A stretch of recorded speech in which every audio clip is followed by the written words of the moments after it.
नमस्कार दोस्तों, आपका स्वागत है सरकारी एकेडमी के ऑफिशियल यूट्यूब चैनल पर।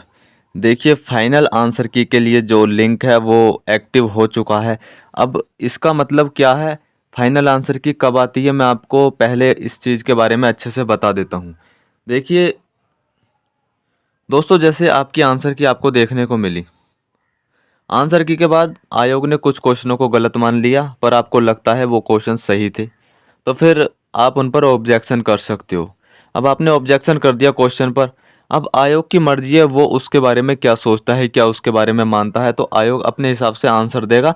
और वो जब दोबारा आंसर आएंगे तो उसे बोलते हैं फाइनल आंसर की। किन किन क्वेश्चनों पर फाइनल आंसर की लगानी है, कौन से क्वेश्चन ऐसे हैं जिन पर आपको ऑब्जेक्शन करना है, तो आपको सभी को पता होगा भाई किन क्वेश्चनों पर ऑब्जेक्शन करना, अगर आपने अच्छे से देख लिया होगा। पर मैं एक चीज़ इसके साथ ही मैं आपको बता देता हूँ क्या किन क्वेश्चनों पर आपको ऑब्जेक्शन करना है। देखिए, किसी भी बुक से आप देख के क्वेश्चन को ऑब्जेक्शन करोगे ना, तो उसकी मैं गारंटी नहीं करता कि वो क्वेश्चन सही हो जाएगा। कोई क्वेश्चन गलत हुआ है, उस क्वेश्चन को अगर आप देखना चाहते हो तो उनकी वेबसाइट पर जाकर देखो। उनकी वेबसाइट पर आपको जो है सही क्वेश्चन के आंसर का पता चलेगा। वरना क्वेश्चन पेपर एनालिसिस भी बहुत कराया है, जिसमें क्वेश्चनों के जो आंसर है वो दो दो बताए गए थे टीचर्स के द्वारा, या फिर उन्होंने अपनी बुक में कुछ और बताया है और उन्होंने पढ़ाया कुछ और है। तो मैं आपको एक बात बता देता हूँ कि अगर क्वेश्चन पर ऑब्जेक्शन करो तो उनकी वेबसाइट पर जाके चेक कर लेना, जिस क्वेश्चन से भी जिस क्वेश्चन से भी रिलेटेड जो है आप ऑब्जेक्शन करना चाहते हो। वरना अगर ये सोचोगे ना कि बोले मैं बुक से ऑब्जेक्शन कर रहा हूँ और उसका जो है प्रूफ बना के मैं गेर देता हूँ, अपलोड कर देता हूँ, तो भाई ऐसे तो कोई बुक मैं बना दूंगा और मैं कुछ भी आंसर मान लूँ, तो क्या वो सही हो जाएगा उस चीज़ को? सही तो वो चीज़ होगी ना जो रियल में सही है। तो रियल में सही कहाँ चीज़ें मिलेंगी आपको? परिवहन मंत्रालय की वेबसाइट पे देखो, या जो क्वेश्चन आपका गलत हुआ है वहाँ का जो एक ऑथेंटिकेशन रिसोर्स है वहाँ से उन क्वेश्चनों को देखो, क्या इसका जो है राइट आंसर क्या रहने वाला है। बाकी अगर आप वैसे किताबों से देखोगे ना तो बड़ा मुश्किल हो जाएगा। और मार्केट में जो है, मतलब जो बड़े प्रकाशन हैं उनकी किताबें हैं भी नहीं। अगर मैं सही बात बोलूँ ना, जो बड़े प्रकाशन होते हैं उनकी किताबें मार्केट में उपलब्ध भी नहीं है। अगर किताबें उपलब्ध होती ना, तब इसका जो लेवल था एग्ज़ाम का वो कुछ और ही रहता, क्योंकि इसका सिलेबस के बारे में किसी को पता नहीं था। किताबें भी तभी बनाई जाती हैं जब सिलेबस के बारे में पता होता है। हालांकि जो हमने पढ़ाया था यूथ की बुक से, उसमें मैक्सिमम क्वेश्चन जो थे वहाँ से मैक्सिमम क्वेश्चन आए थे। अगर आपने यूथ की बुक को पढ़ा होगा तो आपने महसूस किया होगा कि यूथ की बुक कितनी इम्पोर्टेंट थी इस मामले में। उसने बहुत अच्छा जो वहाँ से क्वेश्चन देखने को मिले थे। तो ऑब्जेक्शन करने के लिए आप किसी किताब की मदद ना लेकर कर आप जो है उसकी वेबसाइट की मदद लें, वो बेहतर रहेगा। और गूगल पर भी जब हम देखते हैं ना, तो गूगल पर भी दो दो आंसर दिखा देता है।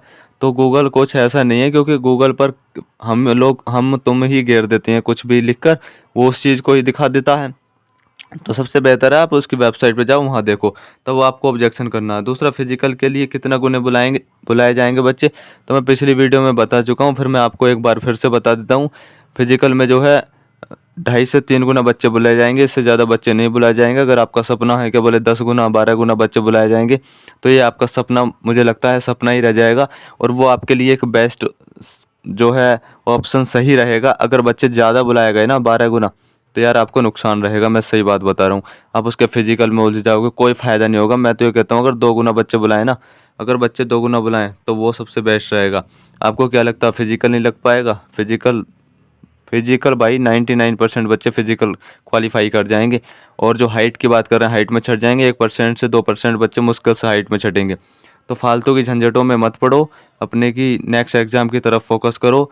और बस मेरा जो इस वीडियो को बनाने का पर्पस, जो मकसद था, वो यही था कि क्वेश्चन पे जो ऑब्जेक्शन करना आप उनकी वेबसाइट पे जाके करो, तो आपके लिए बेहतर रहेगा। बाकी अगर किसी किताब की मदद से करोगे तो फाइनल आंसर की में फिर वही आंसर आएगा जो वो अपना मानेंगे। तो मैं आपके हित के लिए ही ये बता रहा हूँ आपको। और फाइनल आंसर की जब एक बार आ जाएगी ना, उसके बाद कुछ होता नहीं है इसमें। अगर आपको लगता है कि हम कुछ कर सकते हैं, तो आपको कोर्ट के चक्कर लगाने पड़ेंगे, कोर्ट में जाके ही फिर कुछ हो सकता है। फिर ऐसा नहीं है फाइनल आंसर की के बाद भी कोई और दूसरी आंसर की आ जाए। तो भाई बाकी आप देख सकते हो, अच्छे से अपने की वेबसाइट पे जाके देखो कौन से क्वेश्चन पे ऑब्जेक्शन करना है। अगर टीचर्स बता रहे हैं कि ये क्वेश्चन गलत है तो उस क्वेश्चन को भी जाकर चेक करो। यानी गूगल पे चेक मत करना, उनकी वेबसाइट पे जाके चेक करो। परिवहन मंत्रालय से संबंधित है, जिससे भी क्वेश्चन संबंधित है उनकी वेबसाइट पे जाके, यानी जो गवर्नमेंट की वेबसाइट है वहाँ पर जाके चेक करो, वो सबसे बेस्ट रहेगा। वहाँ का जो क्वेश्चन का आंसर है वो सही माना जाएगा। बाकी किताबों में तो कुछ भी लिख सकता है, हम तुम किताब बना देंगे और मैं कुछ और मान लूँ तो क्या वो मेरे बताए हुए आंसर को सही मान लेंगे?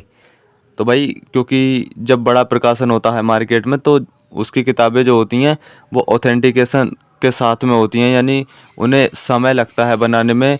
उनकी जो त्रुटियां होती हैं वो हटा दी जाती हैं। दूसरी चीज़, उन्हें एक्सपीरियंस बहुत ज़्यादा होता है। वो प्रीवियस ईयर क्वेश्चन के आधार पर अपनी जो है किताब को सेट करते हैं।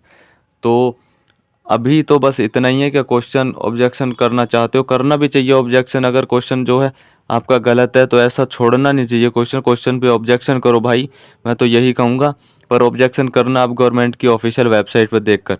बच्चे कितने गुना बुलाए जाएंगे? तो 2.5 से 3 गुना बच्चे बुलाए जाएंगे, और ये अच्छा भी रहेगा। अगर कम बच्चे बुलाते हैं ना तो ये अच्छा भी रहेगा, बाकी कुछ फ़ायदा नहीं रहने वाला। जैसे यूपी पुलिस में क्या हुआ, कितने ज़्यादा बच्चे उन्होंने बुला लिए, उसके बाद में क्या हुआ, कितने बच्चे निकल गए हैं। और यूपी पुलिस का तो यार तुम देख लो, 3 गुना बच्चे भी नहीं थे, फिर भी आपने सुनोगे यार वो भी फाइनल में बाहर हो गया, वो भी फाइनल में बाहर हो गया। और यहाँ पर बात कर रहे हैं, बोले 10 से 12 गुना बच्चे बुलाए जाएंगे। तो भाई पता नहीं कहाँ लोग किस दुनिया में रह रहे हैं जो 10 से 12 गुना बच्चों को बुलाने की कोशिश कर रहे हैं। और इसके जो फिजिकल की बात करें तो 1 या 2 दिन में तो इसका फिजिकल सुलटा देंगे। और वैकेंसी तो देखो इतनी जल्दी ये चलने की नहीं है, अगर आपको लगता हो यूपी ट्रिपल एस सी की, क्योंकि एक समय चलता है। इससे पहले जो वीपीओ की वैकेंसी चल रही है वो चलेगी, उसके बाद में इसका नंबर आएगा। इस तरीके से वैकेंसियाँ चलती हैं, ऐसा नहीं है कि ये सुपर फास्ट वैकेंसी। अगर सुपर फास्ट की तरफ जाना है तो जैसे यूपी पुलिस कांस्टेबल की चली थी, इतनी तेज़ नहीं चल पाएगी ये वैकेंसी। ये थोड़ी सी स्लो ही रहेगी, क्योंकि 2023 का जो है एग्ज़ाम 2025 में हुआ, तो आप देख लेना। और भाई अपने की तैयारी करते रहो नेक्स्ट एग्ज़ाम की तरफ। अगर यूपी ट्रिपल एस सी में जाना है तो ये तो लेवल 2 की जॉब थी इन्फोर्समेंट कांस्टेबल की, बाकी UP triple S C junior assistant level 3 की है, ऑफिस की जॉब है, उसमें जा सकते हो आप। 29 जून को आपका एग्ज़ाम है। प्रैक्टिस सेट जो है अपने इस यूट्यूब चैनल पर चल रहे हैं, तो वहाँ से आप प्रैक्टिस सेट देख सकते हो। इन्जॉय करो, प्रैक्टिस सेट देखो, और वो आपके लिए बेहतर रहेगा। सारे जो है प्रीवियस ईयर क्वेश्चन पर आधारित क्वेश्चन हम करा रहे हैं प्रैक्टिस सेट में, जो मॉक टेस्ट वगैरह भी हम करा रहे हैं यूट्यूब पर। बाकी फालतू टेंशन मत लेना अगर आपका जो है मार्क्स कम बन रहे हैं इन्फोर्समेंट कांस्टेबल में, तो आप नेक्स्ट एग्ज़ाम की तैयारी करो। टेंशन में मत रहो कि नहीं होया नहीं होया, आपके लिए अच्छा ही होगा दोस्तों। आप भरोसा रखो, अपने आप पर भरोसा रखो, अपने भगवान पे भरोसा रखो। उससे आपके भगवान से बेहतर आपको कोई नहीं जान सकता। जो आपको चाहिए, जो आपके लिए बेहतर होगा वो आपको मिलेगा दोस्तों।